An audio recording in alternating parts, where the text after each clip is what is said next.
हमारे एडवाइज़र शिक्षा विभाग पंकज जी, SCERT के सभी फैकल्टी मेंबर्स और सभी आज शिक्षा विभाग से सभी संबंधित पदाधिकारी, हम लोगों ने ये 19 और 20 तारीख 2 दिन चुना था कि हम लोग सभी का ट्रेनिंग कराएंगे।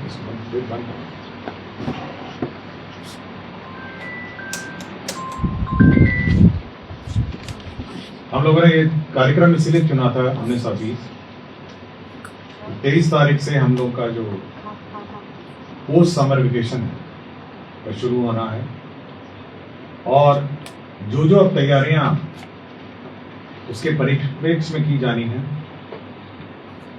उसके बारे में चर्चा होगी। पिछले 1 साल से हम लोग क्वालिटी ऑफ एजुकेशन पर हम लोग काफी चर्चा करते हैं। क्वालिटी ऑफ एजुकेशन कैसी होनी चाहिए, उसका सुधार कैसा होना चाहिए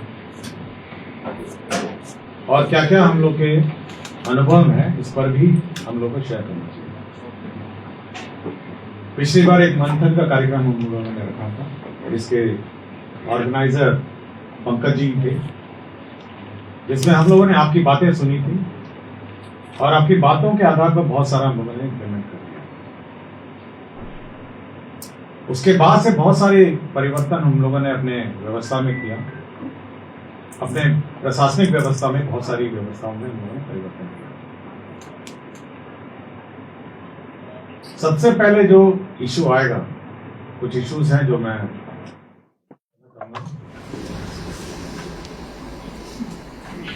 सबसे पहला इशू आएगा कि अब नए बच्चे समर वेकेशन के बाद आए हैं। हम लोगों ने उनको 2-3 टास्क दिए थे। पहला टास्क था कि वह होमवर्क करेंगे, बेसिक होमवर्क, और SCERT ने उनको होमवर्क दिलाया था। मतलब SCERT ने ही उनको यह उपलब्ध कराया है कि क्या होमवर्क है। दूसरा हम लोगों ने यह टास्क दिया था कि जो पूर्व के क्लासेस हैं, कोर्स का रिवीजन है, उसको बच्चे करके आएंगे। तो ये 2 मेजर टास्क हैं जो हम लोगों ने उनको दिया था। तो सबसे पहला जो एक्टिविटी होगा इस कमिंग मंथ सप्ताह से 23 से तो सप्ताह शुरू हो रहा है, ये दोनों एक्टिविटी को विद्यालय स्तर पर रिव्यू होगा और प्रधान अध्यापक इसको रिव्यू करेंगे।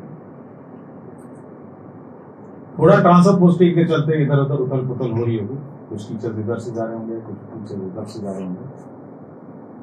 मेरा अपना इतना ही अनुरोध सभी से है कि जल्दी ज्वाइन करेंगे और काम शुरू करेंगे। लेकिन सारे टीचर्स का ट्रांसफर नहीं हो रहा है। मतलब आप देखेंगे कि अगर 1,30,000 नहीं है तो ये केवल हम लोग का ऑलमोस्ट 1/4 है, मतलब 1/4 है 6 लाख टीचर। तो बाकी 3/4 तो अभी भी उसी विद्यालय में है और उसी विद्यालय में संचालित करेंगे, इसलिए ज्यादा नहीं है।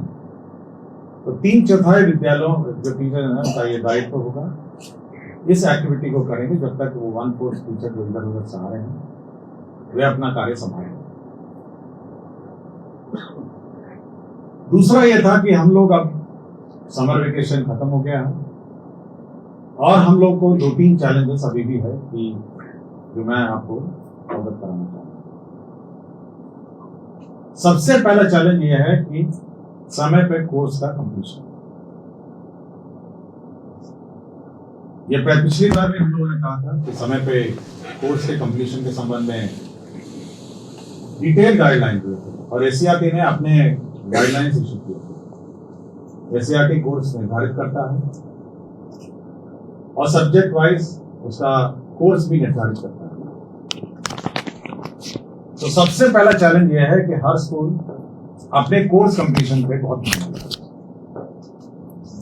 और इसलिए ज्यादा ध्यान रखना महत्वपूर्ण है कि आगे जाके चुनाव है और चुनाव में लोग व्यस्त हो जाएंगे और शैक्षणिक कार्य बहुत प्रभावित हो जाता है चुनाव में। एक तो चुनाव में स्कूल बूथ हो जाता है, टीचर्स का पोलिंग ड्यूटी लग जाता है, इसलिए हम लोग को थोड़ा फास्ट ट्रैक करना पड़ेगा हमारे सिलेबस को।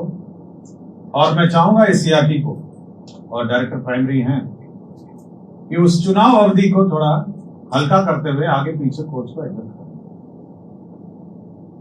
ऐसा ना हो कि हम लोग धीरे धीरे चले और जब पीक पकड़े तो चुनाव आ गया। और अगले साल से जातिगत जनगणना भी होनी है। मुझे यार शेड्यूल नहीं पता कि कब से शुरू होनी है, बट केवल ये मेजर चैलेंज चुनाव है जो बीच में, जिसको हम लोगों को और ध्यान रख के शेड्यूलिंग ऑफ अवर सिलेबस करना होगा। एक टीचर ने लास्ट टाइम वीडियो कॉन्फ्रेंसिंग में मुझे बहुत अच्छा सुझाव दिया, और नेशनल अवार्डीज आए थे उन्होंने बहुत अच्छा सुझाव कि हर टीचर की अपनी अपनी प्रोग्रेस डायरी भी होनी चाहिए, और ये हेडमास्टर के कस्टडी में होगा। जब टीचर सुबह आता है जो भी है, वो पहले लिखेंगे कि आज मैंने ये कोर्स पढ़ाना है, और जब समाप्ति जब क्लोजिंग होगा तो मैंने ये कोर्स पढ़ा दिया। तो ये बहुत क्लियर होना चाहिए कि हर टीचर को कि सुबह उसने क्या प्लान किया था और शाम को क्या करेगा, ये बिल्कुल स्पष्ट होना चाहिए। और बिल्कुल ये स्पष्ट यह होना चाहिए कि आपका जो कोर्स कंप्लीशन प्रोग्रेस है उस डायरी में कोर्स कंप्लीशन प्रोग्रेस। इससे एक ध्यान होगा कि कोई भी इंस्पेक्शन में आएगा या कोई भी व्यक्ति जांच में आएगा, वो उस डायरी से पता कर पाएगा कि आज क्लास में क्या चल रहा है। तो मैं एक पहले चाहूंगा कि सभी टीचर जैसे स्टूडेंट डायरी होती है वैसे टीचर डायरी भी होगी जो हेडमास्टर के पास होगी, और रोज सुबह शाम जो टीचर हैं वो डेट वाइज लिखेंगे कि आज उन्होंने क्या किया। हो सकता है सुबह ना भी करा हो तो शाम का जब क्लोजिंग होता है 15-20 मिनट में, आज उन्होंने पूरे दिन क्या किया लिख के। दूसरा एक बहुत मेजर चैलेंज हमने देखा कोर्स, वो मैंने ये देखा कि टीचर पढ़ा रहे हैं कुछ और स्टूडेंट पढ़ रहे हैं कुछ और। मतलब स्थिति इतनी खराब थी, और 3 बार मैं गया कि टीचर ब्लैक बोर्ड में मैथ्स पढ़ा रहे हैं और स्टूडेंट इंग्लिश का पेपर खोल के रहे हैं। किताब भी मैंने तो बहुत देखा, किताब इंग्लिश का खोल के रखा है। और ऐसा नहीं है कि कोई मेडअप है या कुछ मतलब, क्योंकि मैं औचित्य ही जाता हूँ, किसी को पता भी नहीं रहता है। तो जब अचानक पकड़े जाते हैं तो यहाँ पे गणित का अभ्यास हो रहा है बोर्ड पे, और वहां पे जो स्टूडेंट है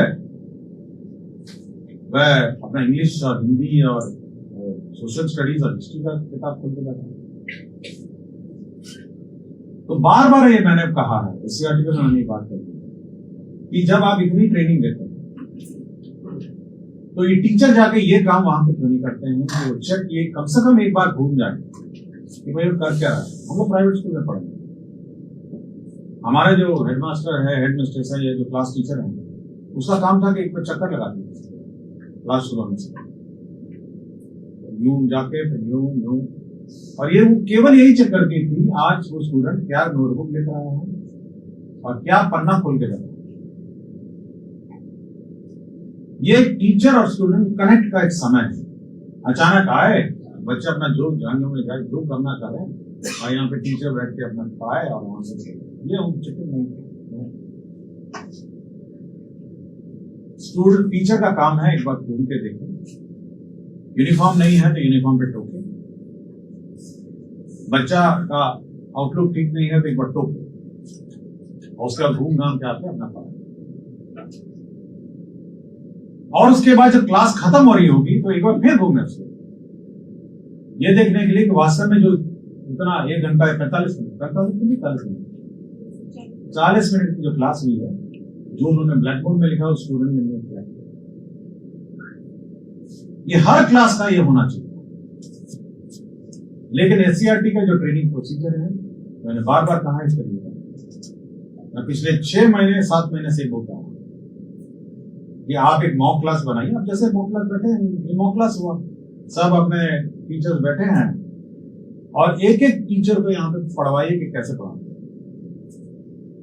मैं चाहता हूं कि समय पे कोर्स, पहले तो कोर्स लिखना पड़ेगा ऊपर, आज हम मल्टीप्लिकेशन सीख रहे हैं, डेट लिखना है, फिर चेक करना है कि बच्चे लोग डेट लिखे हैं नहीं लिखे, अपने नोट लिखे, उसके बाद उसको पढ़ाना है, फिर बीच बीच में उसको पूछना है, और एक टीचर स्टूडेंट कनेक्ट उसको मेंटेन करना है। हमारे सारे टीचर बहुत क्वालिफाइड हैं, आप इस पर डाउट मत करिए। वो पुराने नियोजित से सक्षमता वाले हो या कोई हो, मैं उसकी बात नहीं कर रहा हूँ। हम बेसिकली PRE 1, PRE 2 और PRE 3 की बात कर रहे हैं। ये लोग BPSC का परीक्षा लेके आए हैं, कुछ लोग UPSC में बैठे हुए थे, कुछ लोग BPSC का परीक्षा लिख रहे थे और विभिन्न कॉम्पिटेटिव एग्जाम लिख के आए हैं। कुछ में असफल हुए हैं, कुछ में सफल हुए हैं, बट ये बहुत क्वालिफाइड लॉट है। इसको सब्जेक्ट पढ़ाने की कोई जरूरत नहीं है कि आप बैठ के उसको मैथ्स पढ़ा रहे हैं या फिजिक्स पढ़ा रहे हैं। आप उसको ये पढ़ाइए, हो सकता है उसको ये नहीं पता कि कैसे पढ़ाना है, आप उसको ये पढ़ाइए कि वो कैसे क्लास में इंटरेक्ट करते हैं। मैंने एक बार बाराचट्टी गया था, बाराचट्टी बिल्कुल पलामू बॉर्डर पे जंगल के अंदर स्कूल था। वहां 3 यंग मतलब वो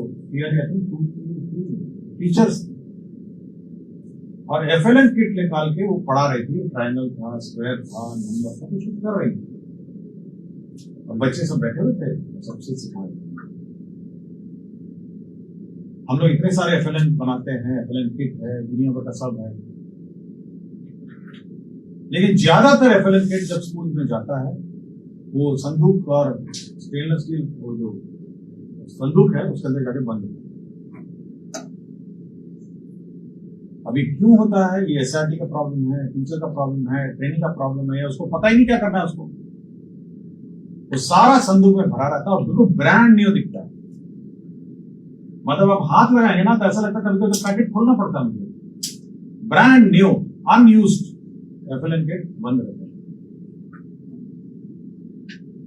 तो फिर पढ़ाने का क्या, FLN किट का क्या औचित्य है? बहुत सारे अभी भी यहाँ पे हमारे जो SCRT में एग्जीबिशन हुए थे, 110 पार्टिसिपेंट थे। बहुत सारे एग्जीबिशन में जो ट्रेनिंग टूल्स का उन्होंने प्रदर्शन किया था और उसकी किताब भी एक निकली है सर, QR कोड के साथ, TLM। केवल एक एग्जीबिशन के रूप में नहीं होना चाहिए ना, ये तो वहां फील्ड में होना चाहिए ना। और जब तक ये फील्ड में नहीं रहेगा, मतलब फील्ड के अंदर जब तक इसका प्रयोग नहीं करेगा, it is as good as बेकार किया हम लोगों ने, बेकार है।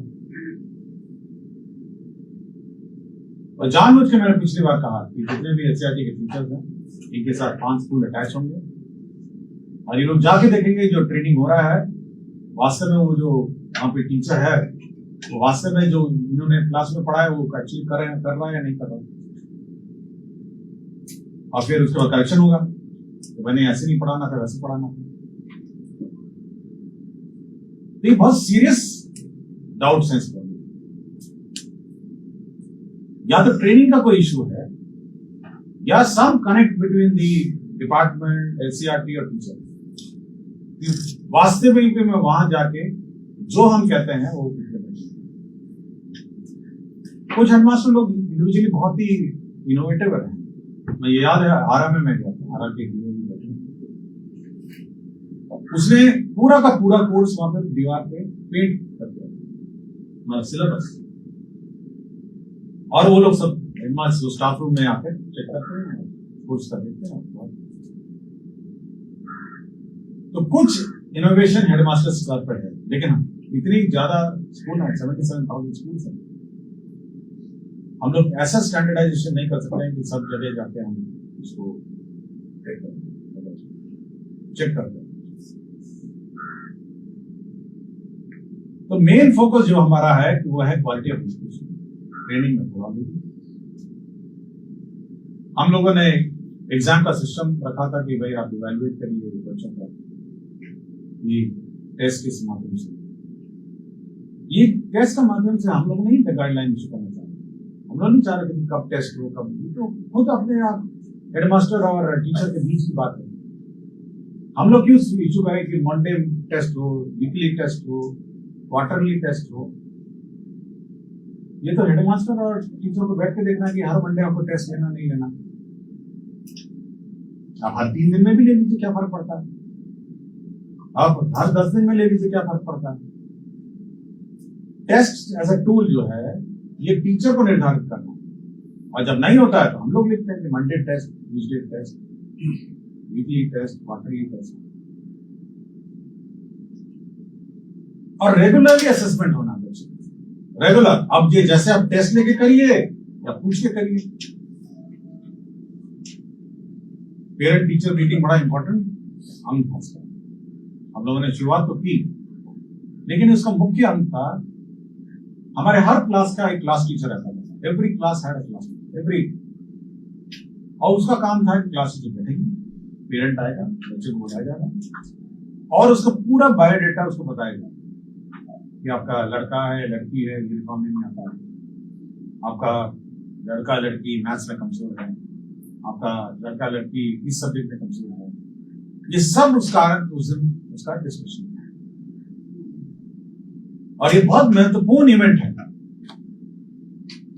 शुरुआत में हम लोगों ने फर्स्ट की बहुत दिन बाद हुआ तो हम लोगों ने त्योहार के रूप में इसको मनाया, लेकिन ये रेगुलर इवेंट है जिसमें जो क्लास टीचर, अब सब हेडमास्टर नहीं करेगा, हर क्लास का एक टीचर, तो क्लास टीचर का ये काम है कि वो पेरेंट को उस बच्चे का प्रोग्रेस के बारे में बताएगा और अगली बार जब भी वो पेरेंट फिर आएगा तो उसको फिर बताएगा। तो ये महत्वपूर्ण जो विषय है इस पर ध्यान देने की बहुत आवश्यकता है। ये पेरेंट टीचर मीटिंग बहुत ध्यान से,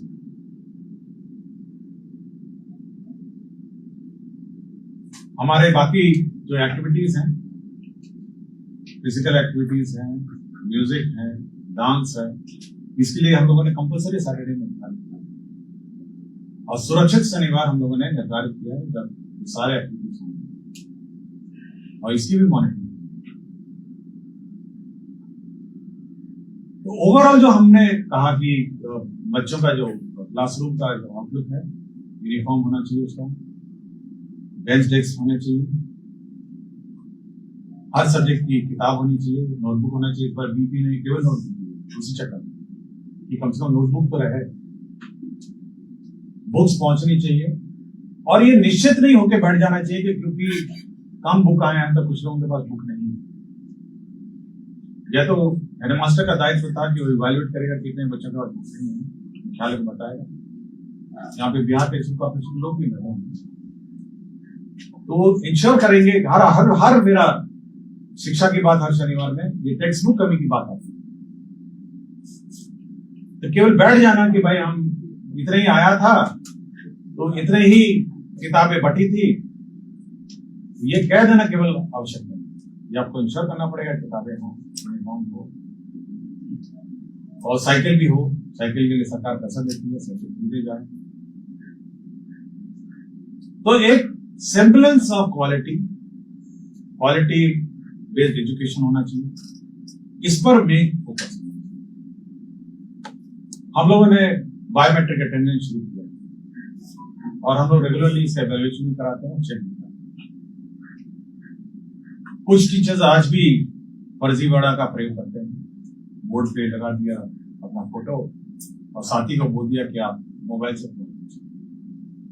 लेकिन बहुत दिन नहीं चलने वाला, ये बहुत थोड़े दिन चल सकता है और पब्लिक का भी बहुत ही अलर्टनेस है, पब्लिक भी शिकायत करती है और पब्लिक शिकायत करती है तो भी कर जाता है। और हमने ये भी कहा है कि सबसे कठोर से कठोर सजा होगी क्योंकि फॉल्सिफिकेशन ऑफ।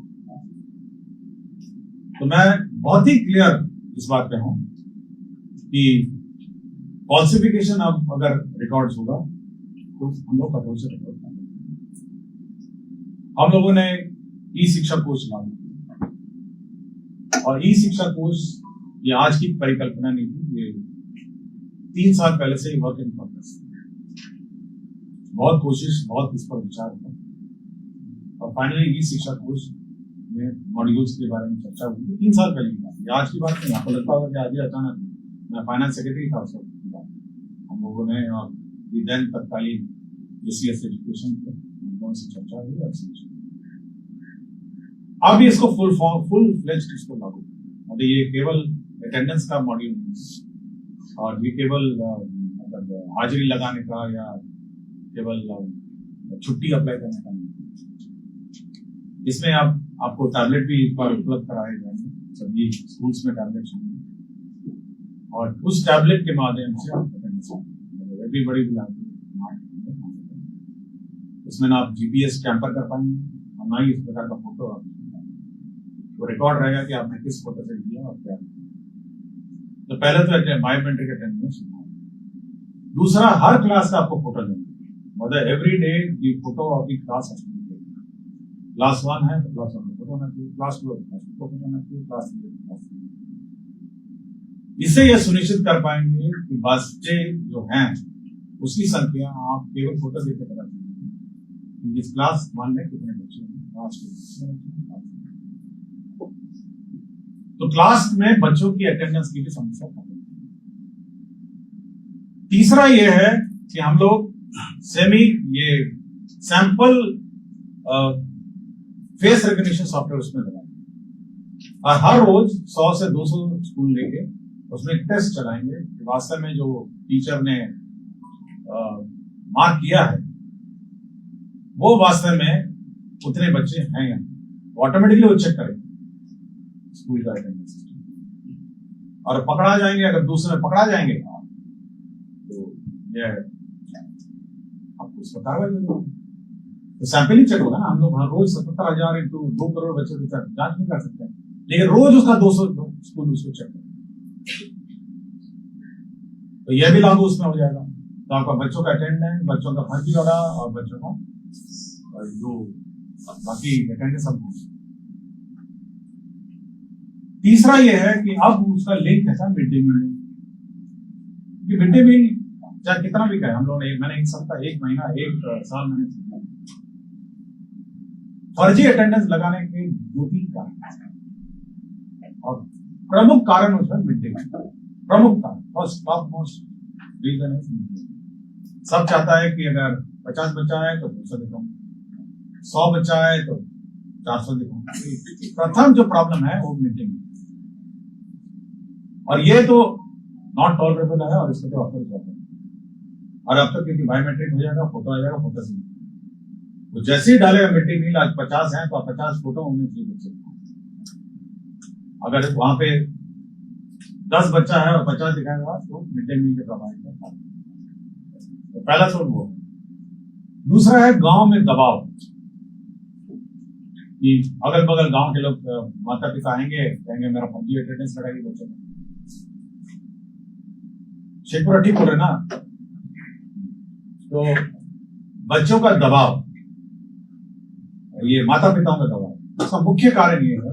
दूसरे 2 कारण। उसका ये कारण, पहला कारण है कि उसका बच्चा वहां पढ़ता ही नहीं, उसका बच्चा पढ़ता है ट्यूशन और कहीं दूर कहीं क्लास में पढ़ता है। ये कारण है ना। तो पहला तो है कि फर्जी अटेंडेंस लगवाइए उसका, और दूसरा है तो गरीब बच्चा स्कूल नहीं जा पाता है, उसका अटेंडेंस है, मतलब आउट ऑफ स्कूल और ड्रॉप आउट जिसे कहते हैं ना, यही कहते हैं ना ऐसे कि भाई कम से कम यूनिफॉर्म का पैसा खाते में आ जाएगा, माता पिता का साइकिल का भी आ जाएगा, पैसा आ जाता है, सरकार देती है, अटेंडेंस फर्जी करेंगे। तो 2-3 मुख्य कारण। पहला कारण वही है कि स्कूल में पढ़ते ही नहीं, फर्जी लगवाइए इसका। तो ये फर्जी अटेंडेंस का सिस्टम बंद होगा। तो इतने टीचर्स हो गए ना, हम आज पूछ रहा था फाइनली सॉफ्टवेयर जब चेक कर रहे थे तो सर कितना पीटीआर स्कोर मिनिमम है। तो मैंने कहा भाई पीटीआर अब 20 और 40 के बीच में रखिए, नहीं होगा ना। लेकिन अगर 20 में अगर पीटीआर में मैं फिट करता हूं तो पता चला जब मैं क्लास जाऊंगा ना तो 5 बच्चे में 40 में मान लिया 20 हो गया, लेकिन अगर 20 रखूंगा तो 5 बच्चे पे एक टीचर नजर आ रहा है। तो ये फर्जी अटेंडेंस इसको प्लीज बंद करवाइए, बिकॉज पूरे हमारे इकोसिस्टम में पूरे टीचर का फर्जी अटेंडेंस, स्टूडेंट का इसको बंद। अगर कोई माता पिता चाहता है कि भाई वो प्राइवेट में पढ़े तो पढ़े ना, नाम काटिए, यहाँ से काटिए, अपना घर जाइए, अपना ले जाइए, लेकिन किसी स्कूल में भर्ती करा दें। ऐसा नहीं कि काट के घर बिठा दीजिए, भी अलाउड नहीं, अंडर दी आती है, वो भी कानूनन जुर्म है। लेकिन अगर आप उसको मतलब फर्जी अटेंडेंस लगाएंगे तो आपको यही नहीं पता कि बच्चा है कहाँ पे, वो स्कूल में है, ट्यूशन में है, कहाँ है। ठीक उड़ना शेखरा दियो। तो ये बिल्कुल इंश्योर करना होगा कि आपको फर्जी अटेंडेंस पे बिल्कुल स्ट्रिक्ट होना पड़ेगा। और तीसरा है वो ई शिक्षा कोर्स में वो जो टैब है वो अब आपका सिलेबस भी जांच करेगा।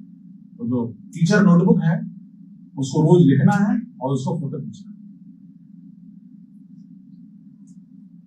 वो नोटबुक में नहीं रहेगा, वो नोटबुक जैसे ही अटेंडेंस लगाया, शाम को खत्म हुआ, अपना पन्ना खोलिए, फोटो खींचिए। एक पन्ने पे एक दिन का रहेगा, 300 कितना 270 ना, 270 पन्ने होंगे। टाइप करने की कोई जरूरत नहीं है। Teacher number 1, teacher number 2, teacher number, attendance के साथ सिलेबस, बच्चे का अटेंडेंस। क्लियर हो ना आपको सबको? अटेंडेंस भी हो गया, सिलेबस भी हो गया। कोई भी डीओ अपने वेबसाइट से देख सकता है कि इस स्कूल का सिलेबस किधर चल रहा है,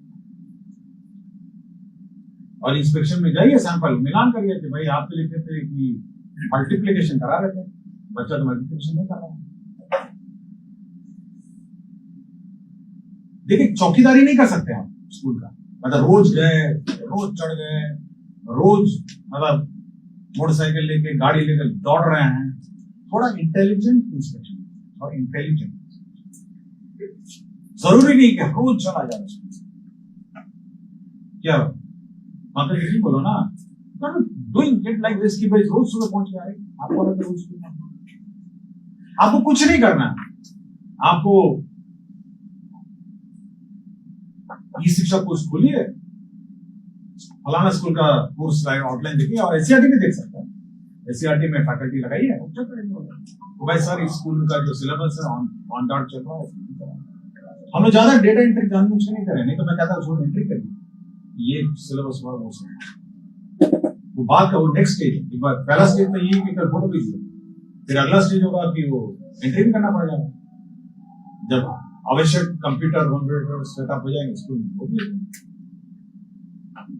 तो सिलेबस हो गया, और बच्चे का नोटबुक फील्ड विजिट करना। और क्योंकि आप सारा फोटो ले चुके हैं, बच्चों का फोटो ले चुके हैं, तो यूनिफॉर्म जांच होगी। आपने साइकिल का फोटो ले लिया तो साइकिल की जांच होगी। आपने सिलेबस का डायरी का नोटबुक ले लिया तो डायरी की जांच होगी। आपके बच्चों का अटेंडेंस हो गया, सब कुछ हो ही गया। आप केवल इंस्पेक्शन, क्वालिटी इंस्पेक्शन, आप ई शिक्षा कोर्स का डेटा आपके पास भी टैग होगा, same tag will be given to BO और बीआरसी, ये सब है ना। तो उसको कुछ नहीं करना, उसको लेके जाना है, आप मिलान बस करना है। तो भाई आपके जो टैब है इसमें ये कहता है, बच्चा तो कुछ और कर रहा है। आपके टैब में तो दिख रहा है कि 40 बच्चे हैं, बच्चे भी आपको 5 है, कहां से आगे बच्चे थे? और जिसका फोटो भेजा होता ही नहीं यहाँ पे। तो जैसे ही आप इंटेलिजेंस इंस्पेक्शन करेंगे तो आप सोच सकते हैं कि क्या automatically everybody will follow into the procedures. और कोई भी देख सकता है, प्राइमरी में से देख सकते हैं कि वास्तव में कोर्स चल रहा है नहीं चल रहा। और हम लोग ये भी व्यवस्था रखेंगे उस टैब में कि किसी भी समय 12 बजे किसी का फोटो बना सकते, किसी चीज का, मिड डे मील का, बुक्स का, क्लासरूम का, बाथरूम का, किसी का नहीं, at any point in time. हम क्लास डिस्टर्ब नहीं करेंगे, और जैसे ही क्लास खत्म होगा हम लोग आज इस चीज का इतने बजे आपको पता नहीं। तो हम लोग एक बहुत remote way of system of inspection होंगे। तो ये व्यवस्था है इंस्पेक्शन में, आपका क्वालिटी एजुकेशन में। और लास्ट में एक चीज जरूर है, मैं जो भी टीचर से ट्रैक करता हूँ, बहुत वहां पे तो डीओस भी नहीं होते, सबको शिक्षा कार्यालय से पहुंचता है शिक्षा। और 2 बेसिक शिकायत होती है। पहले तो है टीचर को इज्जत, बहुत सारे रे बे करके बात करते हैं,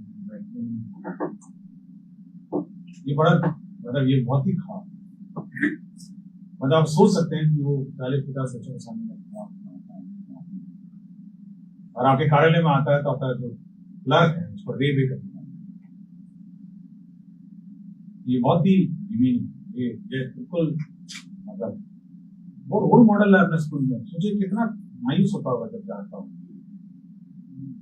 सुनाता होगा 10 को सबको, बड़ा बड़ा बात करते हैं, इसलिए चेयर रखिए, आएगा चेयर रखिए, बैठेगा, और अपनी समस्या जिसको सुनाएगा, ये बेसिक इज्जत उसको देनी पड़ेगी ना। हम कार्यालय में बुलाते कैसे मिलते हैं, रे पे करके मिलते हैं, हम सबको बोलते हैं मैडम आपकी बहुत कुछ मिल रही है, तो कुर्सी ऑफर करता हूँ कि जहां कुर्सी मिले बैठ गई। तो एक बेसिक कर्टेसी होनी चाहिए। और दूसरा है दान दक्षिणा वाला। दान दक्षिणा तो बहुत डेंजरस है,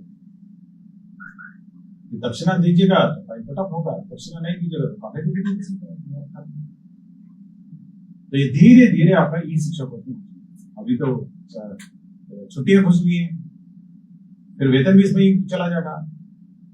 तो जितना धीरे धीरे धीरे धीरे सारा ई शिक्षक होती है, salary module, leave module, approval module, attendance module, mid day module. अब आप देखेंगे ई शिक्षक को उसका जो ओरिजिनल सैंक्शन है इतना ह्यूज है, सॉफ्टवेयर है उसके धीरे धीरे ये सब और ई शिक्षा को उसको भी है ना मॉड्यूल है। लेकिन मैं जस्ट आपको आउटर आपको बताना चाहता हूं कि उसका क्या लास्ट है कि इंफ्रास्ट्रक्चर। हम लोग इस बार मोटा मोटी 15,000 करोड़ का हम लोग सैंक्शन, और 3 चीजों पे हम लोग इस बार ध्यान। पहले तो है नंबर 1 एडिशनल क्लासरूम्स, दूसरा है electrification of complete electrification of school buildings, तीसरा है टॉयलेट्स एंड पीएचईडीज पंप और मोटर्स का, और चौथा है आपका बाउंड्री होम, और पांचवा है आपका प्लेग्राउंड। 5 कंपोनेंट, और 5 कंपोनेंट हम लोग पूरे राज्य में एक साथ सैंक्शन। एजेंसीज अलग है, पीएचडी का हो सकता है, पीएचडी करेगा, प्लेग्राउंड करेगा मनरेगा, और कुछ इस पार्ट में हम लोग पंचायती राज व्यवस्था को देंगे कि आप बाउंड्री वर्ड टाइप बनाएंगे जहाँ पे इंक्रोचमेंट के मामले में पब्लिक, और एडिशनल क्लासरूम राज्य स्तर से। तो ये हम लोग इस सप्ताह स्टार्टिंग 20 तक हम लोग ये भी सैंक्शन ऑल दी और एक काम मोटा मोटी आपका 10-15 दिन में काम शुरू करेगा। जो काम पंचायत को है वो डिपार्टमेंट के लिए अपना काम शुरू करते हैं, तो तुरंत 10-15 दिन में काम भी लगा। लेकिन मेरा इतना ही अनुरोध है कि जब आप लिस्ट जो जाएगी वो आपसे वेट होगी, मतलब यू विल फाइनली डिसाइड कि स्कूल में मॉडल बनना है, स्कूल में इंसियर बनना है, स्कूल में टॉयलेट बनना है, स्कूल में फलाना है, ये आपका काम। हम लोग ग्रॉस नंबर्स भेजेंगे कि इतने क्लासरूम हम लोगों ने इस ब्लॉक में सैंक्शन किए, इतने क्लासरूम इस ब्लॉक में, इतने मीटर हम लोगों ने बाउंड्री किया, ग्रॉस नंबर जाएंगे ब्लॉक में। आपका काम है कि किस स्कूल में बनना है ये आप चिन्हित करेंगे, वो भी ई शिक्षा कोर्स, और उसके बाद आपका काम खत्म। That's all. You will identify कि स्कूल में इसे बनना है, इस स्कूल में इतना बाउंड्री वॉल बनना है, इस स्कूल में इतने टॉयलेट बनने हैं, इतने, और मैं आपको इसमें इन्वॉल्व नहीं करूंगा, केवल फर्स्ट टाइम आप उसको इंगित करेंगे कि किस किस स्कूल में क्या करना है, क्योंकि ई शिक्षा को उसमें एक तरफ रिक्वायरमेंट है और आप उसमें डाल रहे होंगे कि ये काम करें, तो हम कंपेयर कर सकते हैं कि रिक्वायरमेंट करना। तो हम लोग को बेसिक इस 2 दिन का जो कार्यशाला है क्वालिटी ऑफ एजुकेशन की बात करें। अटेंडेंस जो पुराना है वो सब कौन केस, मतलब वो तो बात पुरानी। क्वालिटी ऑफ एजुकेशन है, हमारे इंस्पेक्शन सिस्टम है, हमारे ई शिक्षा कोर्स के कैसे मॉड्यूल्स हैं, इंफ्रास्ट्रक्चर के बारे में हम लोगों ने डिस्कस किया, और जो इंटाइटलमेंट्स हैं, बुक्स है, यूनिफॉर्म है, हमारे बुक्स यूनिफॉर्म, साइकिल है, और गर्ल्स स्पेशली जो बड़ी लड़कियां हैं उसके लिए पिंक रूम बनाना, सैनिटरी पैड्स के लिए डिस्पेंसर्स का एक जगह रखना, ये सब ब्रॉडली सब। और नए टीचर्स ज्वाइन करेंगे। कल डायरेक्टर प्राइमरी ने मुझे कहा कि समारोह रखना है जहाँ पर बच्चों को वापस बुलाना है, तो वापस आएंगे, एक समारोह के रूप में उसको मनाना है, और उसी में होमवर्क डिस्कस करना है, मॉडल सिखाने में होमवर्क जो किया है उसका प्रदर्शन करना है, और एक सप्ताह ही चलेगा। और इसी बीच टीचर आप ऊपर नीचे इधर उधर जा रहे हैं हाउस में, तो एक समारोह के रूप में इसको मनाना है। और नेक्स्ट वीक से, इस वीक को छोड़कर नेक्स्ट वीक से सीरियस कोर्स स्टडी होगा, और एसीआरटी फिर भी डिजाइन करेंगे। यही है, मैं उम्मीद करता हूँ कि आप ध्यान से सुनेंगे और सब में फील्ड लेवल पे जो फीडबैक है, मेरा फीडबैक सिस्टम बहुत स्ट्रांग है, बहुत दुनिया भर से आता है। ऐसा नहीं है कि मैं केवल फोन करता है, व्हाट्सएप करता है, दुनिया भर से आता है। इसलिए मैं अगर जाता भी नहीं हूँ फिर भी मेरा फीडबैक सिस्टम बहुत स्ट्रांग है, और सभी टीचर्स मेरे से ऑलमोस्ट डायरेक्ट नहीं, कोई रिजेक्ट नहीं करता, कोई टीचर सीधा नहीं, और मैं किसको डांटता भी नहीं हूँ और सीधा नहीं सकता। इसलिए फीडबैक सिस्टम बहुत स्ट्रांग है, और ब्रॉडली क्या फील्ड में चल रहा है पूरी जानकारी। धन्यवाद।